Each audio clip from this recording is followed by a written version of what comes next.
ছোট মাছের চচ্চড়ি।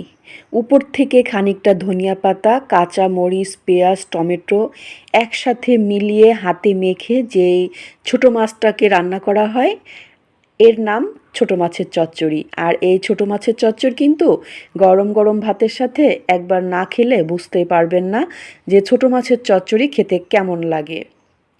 ছোট মাছের চচ্চড়িটা করার জন্যে প্রথমে আমি এখানে নিয়েছি ১ কাপ মলা মাছ। আমি এখানে ১ কাপ মলা মাছ নিয়েছি, আর হ্যাঁ, এই মাছের মাথা কিন্তু আমি ফেলে দিয়েছি। দেওয়ার পরে খুব ভালোভাবে ধুয়ে পরিষ্কার করে নিয়েছি ১ কাপ। আর এখানে নিয়েছি ১ মুঠো ধনিয়া পাতা।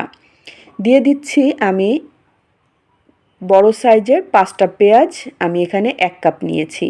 যেহেতু ছোট মাছ একটু পেঁয়াজটা বেশি দিতে হবে। আর একটু মাঝারি সাইজের পাকা টমেটো নিয়েছি ১ কাপ। আমি মাঝারি সাইজের ২টা টমেটো নিয়েছি স্বাদ মতো কাঁচামরিচ। যেহেতু ছোট মাছের চচ্চড়ি একটু কাঁচামরিচ একটু ঝাল ঝাল খেতে কিন্তু ভালো লাগে। এখন কিছু মশলার জন্য এখানে নিয়েছি 1/2 চা চামচ রসুন বাটা, আর দিয়ে দিচ্ছি এখানে ১ চা চামচের মতো হলুদের গুঁড়া। আর দিয়ে দিচ্ছি এখানে আমি 1/2 চা চামচ ধনিয়ার গুঁড়া। আর দিয়ে দিচ্ছি শুধুমাত্র কালারের জন্য 1/2 চা চামচ লাল মরিচের গুঁড়া। ঝালটা আপনারা একটু বুঝে শুনে দিয়ে নেবেন। নিয়েছি 1/2 চা চামচের কম জিরা গুঁড়া। এখন এই সমস্ত মশলাগুলোকে দিয়ে আমি একটু মাখিয়ে নিব। তার আগে এর মধ্যে দিয়ে দিচ্ছি প্রায় 1/2 কাপের মতো সয়াবিন তেল। আমি এখানে সয়াবিন তেলটা দিয়েছি, আপনারা কিন্তু এখানে সরিষার তেলটা দিয়েও কিন্তু আজকের এই ছোটো মাছের চচ্চড়িটা রান্না করবেন।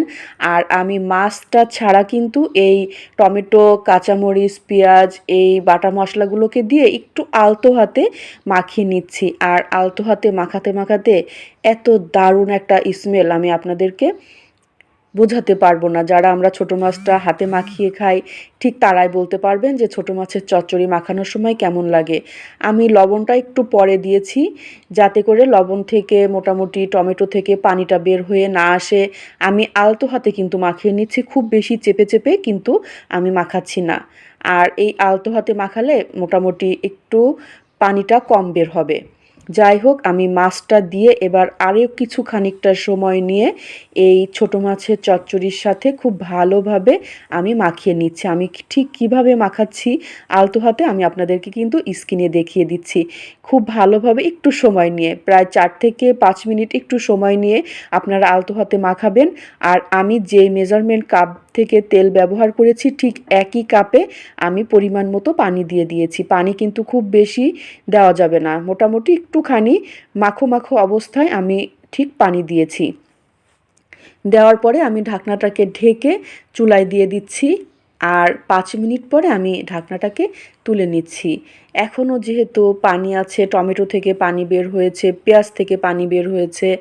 এখন এই মাছটাকে আমি ঢাকনা ছাড়া রান্না করে নিচ্ছি প্রায় ২ থেকে ৩ মিনিট পরে। ২ থেকে ৩ মিনিট পরে কিন্তু আমি ঢাকনাটা দিয়ে দিয়েছিলাম। দেওয়ার পরে আবারও আমি ঢাকনাটাকে তুলে নিয়েছি। আর আমি আলতো হাতে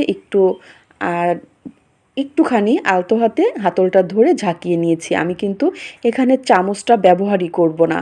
যখন পানিটা টেনে এসেছে উপর থেকে হালকা হালকা তেলটা দেখা যাচ্ছে, ওই পর্যায়ে কিন্তু আমি উপর থেকে দিয়ে দিয়েছি ১ মুঠো ধনিয়া পাতা। ১ মুঠো ধনিয়া পাতা দেওয়ার পরে আবারও আমি ঢাকনা দিয়ে ঢেকে ২ মিনিটের জন্য রেখে দিচ্ছি। ২ মিনিট পরে কিন্তু আমি ঢাকনাটাকে তুলে নিয়েছি। নেওয়ার পরে আমি আবারও হাতলটা ধরে একটুখানি নাড়িয়ে নিচ্ছি যাতে করে নিচে লেগে না যায়। এই সাইড কিন্তু আপনাকে অবশ্যই খেয়াল রাখতে হবে, যেহেতু পানিটা খুব কম ব্যবহার করা হয়েছে।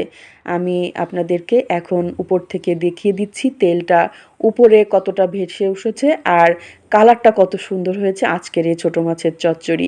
আমি একটা সার্ভিসিং প্লেটে ঢেলে নিচ্ছি আর আপনাদের সাথে শেয়ার করছি। আজকের এই ছোটো মাছের চচ্চড়ি কিন্তু গরম গরম ভাতের সাথে একবার হলেও খেয়ে দেখবেন। খেতে এত টেস্ট যে আপনারা একটু আমাকে কমেন্ট করে জানাবেন ঠিক এইভাবে ছোটো মাছের চচ্চড়ি করে খেলে কেমন লাগে।